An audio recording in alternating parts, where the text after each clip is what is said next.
रविशंकर प्रसाद जी, एक बात मैं और समझना चाहता हूं। आपने कहा कि अचानक नहीं हो गया है, बहुत दिनों तक ब्रेन स्टॉर्मिंग हुई है, संसद में इस पर चर्चा हुई है, उसके बाद ये कानून।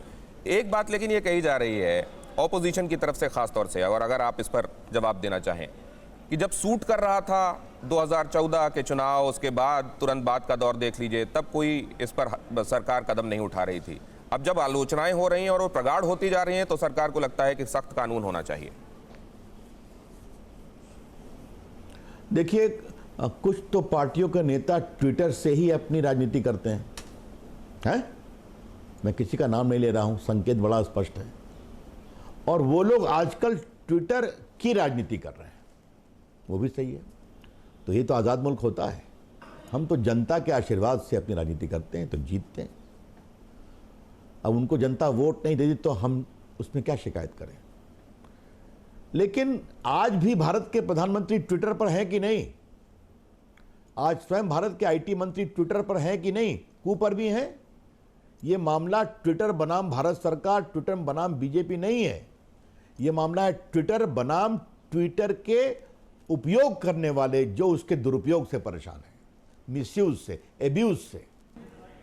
और हम उनकी आवाज बन के उनको शिकायत के निराकरण का अवसर दे रहे हैं। इस बात को समझना बहुत जरूरी है। जैसे मैंने पहले कहा, ट्विटर कोई भारत से बिजनेस न करे, हमारी करा भी सोच नहीं है। पैसे कमाइए, बिजनेस करिए, क्या फर्क पड़ता है। लेकिन अब 14, 12, 11 और आज उनकी स्थिति, देश में सोशल मीडिया, 100 करोड़ लोग सोशल मीडिया का उपयोग कर रहे हैं, सैकड़ों करोड़ रुपया कमा रहे हैं। अच्छी बात है, हमें अच्छा लगता है कि भारत डिजिटल दुनिया में इतनी बड़ी हैसियत बन रहा है। तो हम करेंगे, उसमें कोई दिक्कत नहीं है। लेकिन जो नियम कानून होंगे वो तो पालन करना पड़ेगा ना। फिर रिपीट करूंगा, भारत की आईटी कंपनी दुनिया के 80 देशों के 200 शहरों में काम करती है, जिसमें अमेरिका प्रमुख है। यहां के कानून मानती है कि नहीं मानती है? भारत की दवा कंपनी यूरोप में दवा बनाती है, अमेरिका में बनाती है, पोलैंड में बनाती है, बाकी जगह बनाती है। वहां के कानून मानती है कि नहीं मानती है? मानती है, मानना चाहिए भी। यही तो बड़े सवाल है। तो भारत में है तो भारत के कानून से परहेज क्यों, ये तो सवाल उठेंगे ना। सर, लोग ये भी जानना चाहते हैं कि जब इसको आप बहुत दीजिए, बहुत बहुत धन्यवाद। आखिरी सवाल सर, कि क्या जो ये माना जाता है, जैसे कुछ एक चीजों के लिए जब कभी सख्ती बरती जाती है, लोग डार्क नेट जैसी जगहों का रुख करने लगते हैं, क्या इस बारे में भी सरकार सचेत है और सोच रही है? वो साइबर सिक्योरिटी का विषय है, उस पर हम लोग सख्त हैं, उस पर पूरी दुनिया ठीक है। अभी G7 में देखा होगा आप लोगों ने, हमने आज़ादी की बात भी की और साइबर सिक्योरिटी की बात भी। तो वो दुनिया में हम हैं। डिजिटल इंडिया ने एक दुनिया में एक जगह बनाई है और भारत डिजिटल माध्यम से भारत का विकास कर रहा है। आज देखिए, सीधा एक बटन दबा के 10 करोड़ किसानों के अकाउंट में पैसे पहुंचते हैं। हमने डायरेक्ट बेनिफिट ट्रांसफ़र से पिछले 5 साल में कोई, आप समझिए कि 1,81,000 करोड़ रुपए भेजे हैं गरीबों के अकाउंट में, वेलफेयर योजना में।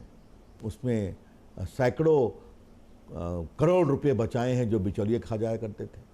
आज आप कोविड में आप देख रहे हैं कि घर से काम करना, ई एजुकेशन, ई हेल्थ, ये तो आप खुद देख रहे हैं ना। कोविड का वैक्सीन एक किस तरह से एक प्लेटफॉर्म के माध्यम से बुकिंग हो रही है। तो ये तो भारत की डिजिटल इंडिया की सफलता है ना, जिसमें हमें गर्व है और ये हमेशा चलेगा। क्यों नहीं चलेगा? अगर आप अनुमति दें सर, तो एक आखिरी सवाल पूछ लूं।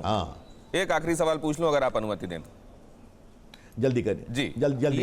ये अब जैसे गाजियाबाद वाले मामले में देखा हमने, एफआईआर, पहली एफआईआर हुई इस तरह की, तो अब क्योंकि ये नियम उस तरफ जा रहा है, तो इन पर तो एफआईआर की बाढ़ भी आ सकती है। देखिए, मैं किसी पुलिस के एफआईआर पर और अनुसंधान पर कुछ नहीं कमेंट करूंगा।